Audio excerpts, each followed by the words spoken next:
Good evening and welcome to today's episode of Focus on Health. I'm your host Yvonne Kimuma, and as always, it is a pleasure having you on the show. The world is marking the World Breastfeeding Week this week, and as always, we are here to keep you informed. And this week, it is on matters breastfeeding. So why is it important and how should we go about it? Let's begin with the health update and then we dive right in.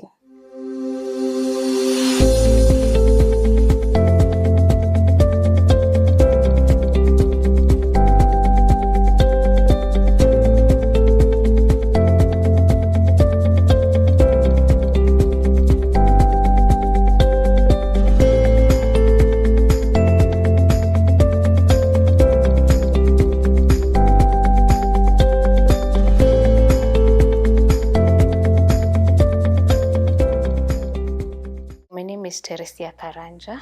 I am a neonatal nurse working here at KUTTRH University, teaching research and referral hospital.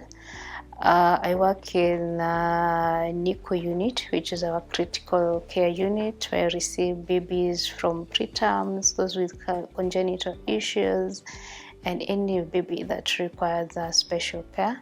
I am also a breastfeeding champion in the unit. Now, why is breastfeeding considered the best source of nutrition for newborns? First of all, it's very readily available. You just need the mom to be in the best condition, and also it contains a lot of nutrients, antibodies, and anything that the baby will need in terms of nutrition. Okay. Yes. And now, how soon perhaps should breastfeeding begin? Immediately. Immediately or within the first hour after delivery. That's when you should initiate breastfeeding. So once the baby is out, place it in the mommy's tummy, skin to skin, and initiate breastfeeding.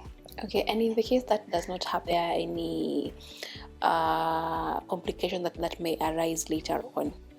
Well, there are some complications that may arise if you have not started breastfeeding immediately. For the term babies, we will get to see that after the first 2 hours of delivery, the baby sleeps off because they were tired during that process, and then it will become very difficult to arouse the baby to feed, and also it will reduce the milk production in terms of supply, the letdown. So a few days you get to see the milk is not coming as it should. Now, when the milk production perhaps is now hampered with it, is there any remedies that will be prescribed, and now it's now gone and now you have to find other alternative means?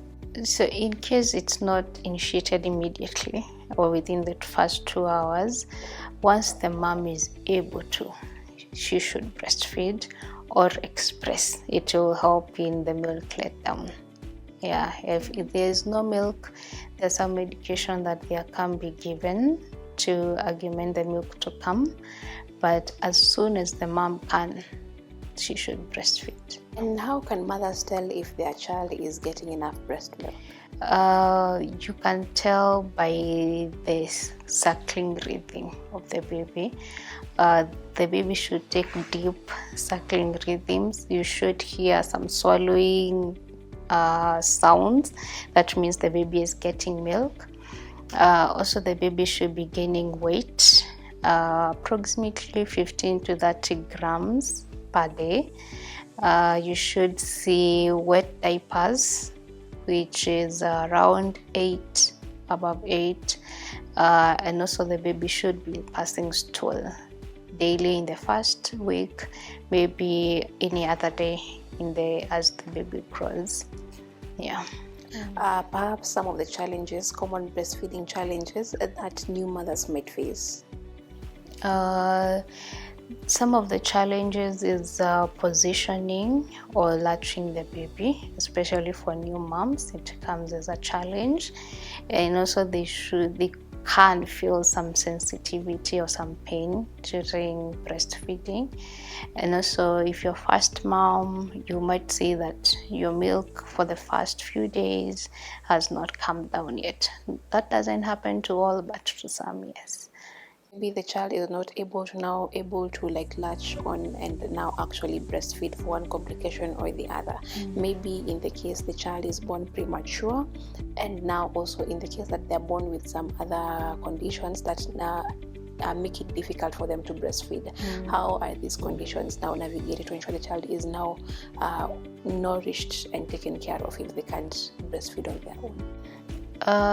Unless there are contraindications to feeding, we do start feeding even for a preterm in the second or third day. So we encourage moms after delivery, express your milk and then you store it. So once we start feeding, we just get access to that milk and we will feed us. But in terms of if feeding is contraindicated, you can get now what we call parenteral nutrition, where you give IV fluids, you give amino acids, and you give fatty acids. Perhaps in what manner? The parenteral ones you give through IVs. So that's when a baby needs to be admitted in a hospital. Yes. Okay. Yeah. So sores or cracked nipples, and how can they that be prevented? The main cause of cracked nipples is improper latching. You find that if the baby has not latched well on the breast, they will just be nibbling on the nipple, or chewing on it. So that will cause the nipple to be cracked. It might even form some sores. So how you do that is you ensure the baby has latched well. That is, the baby mouth is wide open and the darkest part of your breasts is inside the baby's mouth.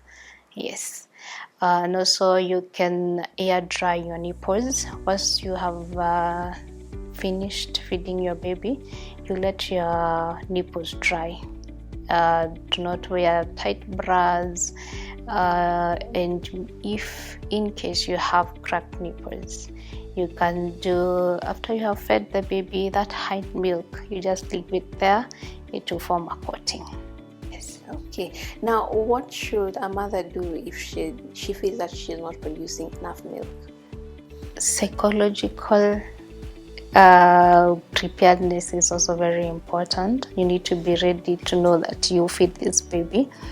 So one of the things is, if you're having a challenge, ask for support. Okay, and if the milk has not come down even after the support, that's when the medication come in. There are some drugs you can be given that will help in letting down the milk, and also you ensure you are feeding the baby. Even if that milk has not come down yet, it's demand versus supply. The more there is increased demand, the more the supply will come. Yes. Okay. In the case that there is blocked milk ducts and maybe they're having some challenges expressing the milk, what can they do? One of the things is if you have an engorged breast, maybe the milk supply is too much versus the demand of the child, you can express and store it. Also, you increase the frequency of the feeding. If you're feeding 8 times and the baby is awake, feed some more. And also you can massage, do warm compresses, so that the milk letdown will be facilitated. In pregnancy is normal, and you'll see that your breasts have become a bit bigger, and especially once you have started breastfeeding, they will become more bigger. One thing is to know that you accept that this is a normal process, and it's just nature providing for your child. So do not feel stigmatized. The bras might even cause you more harm than good, because if you're wearing a tight bra, you have maybe an engorged breast and it will be very uncomfortable for you.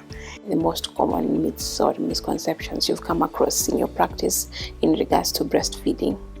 Most ones are the first milk is bad milk.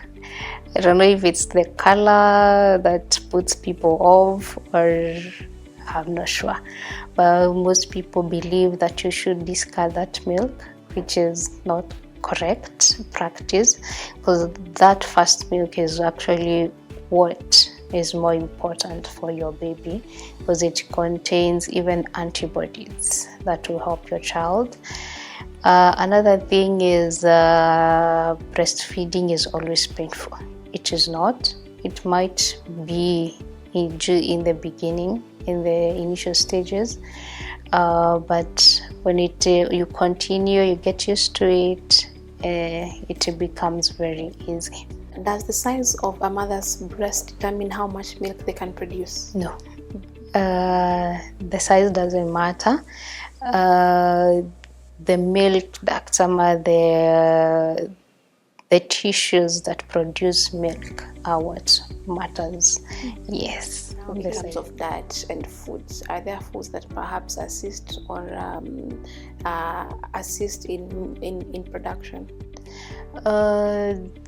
A lot of proteins, a lot of hydration. Vegetables have been shown to increase milk production. There was some, I would say, meats that you should eat. I don't know, bread, I hear that a lot. And carbohydrates, it's not proven, but you should ensure that you're eating a balanced diet, that you're getting enough as well, and you're keeping yourself hydrated. We are due for our first break. On the other end of the break, we'll be talking more about weaning, and for the mothers who have to get back to work, how will they be going about it? I leave you with a Did You Know segment, and then I'll be back.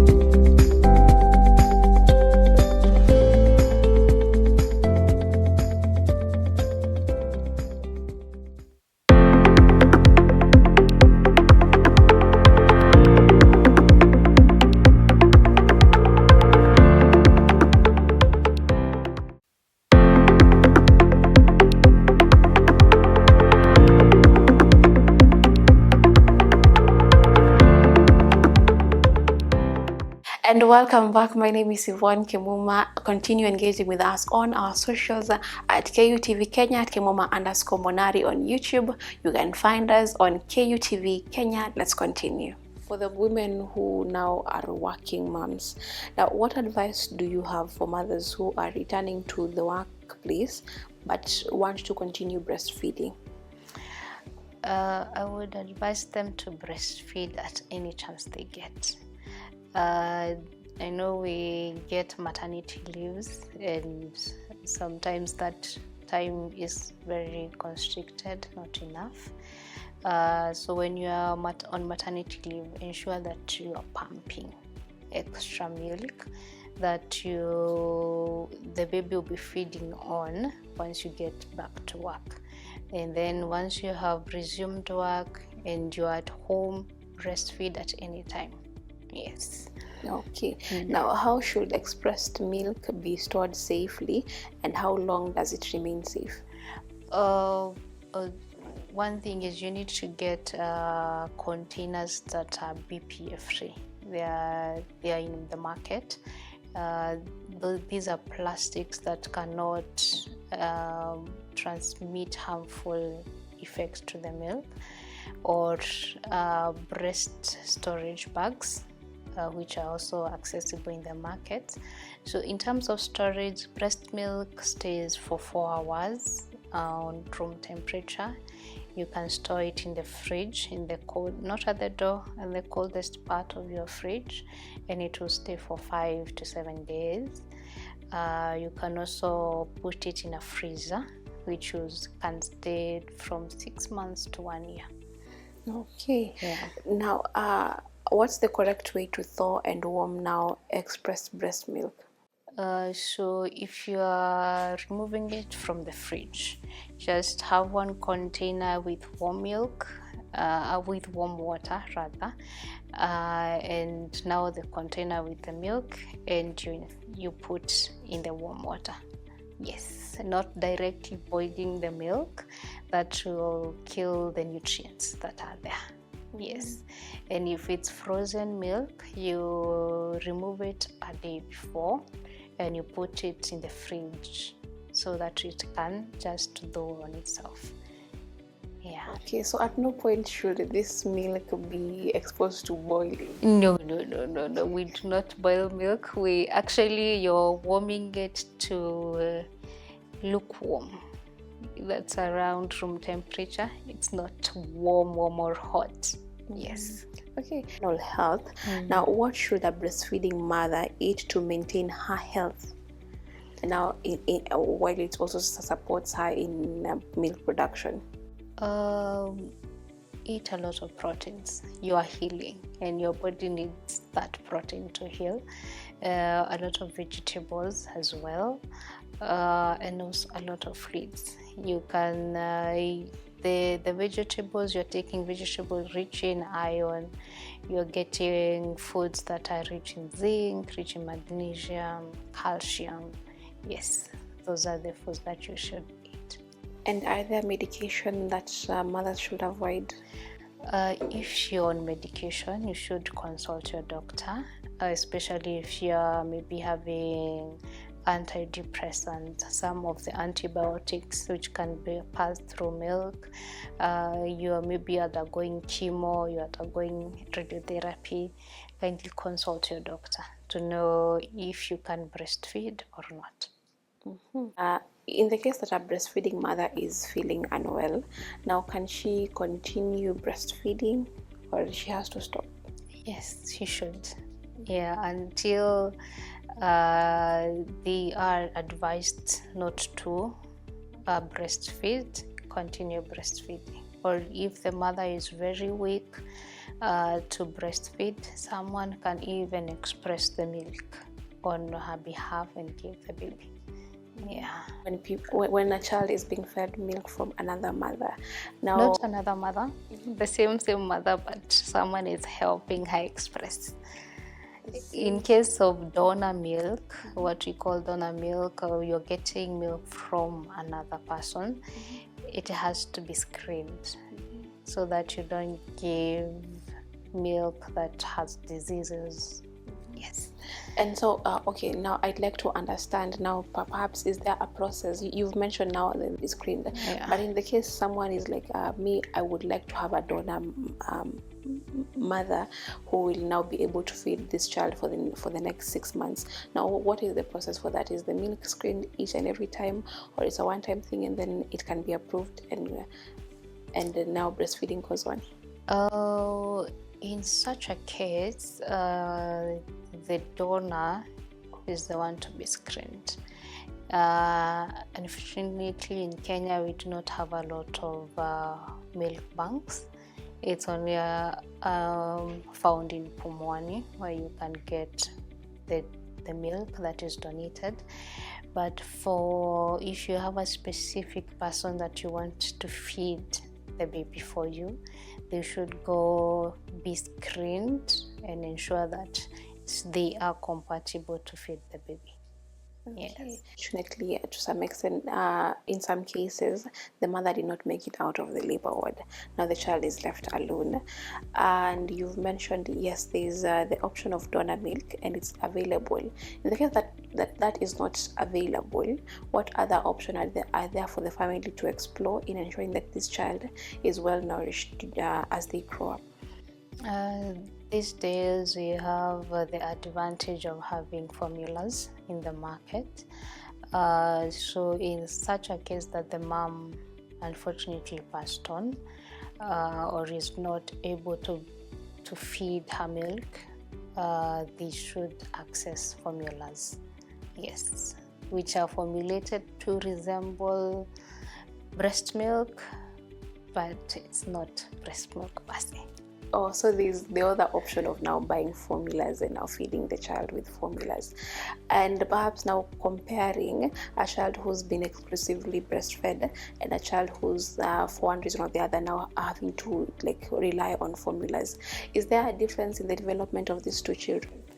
Yes, there is a difference. One, if you're giving your baby formula, they're not getting the antibodies that they should get from the mother. They're not getting the nutrients that come with advantage of breast milk. Also, formula fed babies, you'll see that their weight gain is very rapid compared to the ones that are breastfed.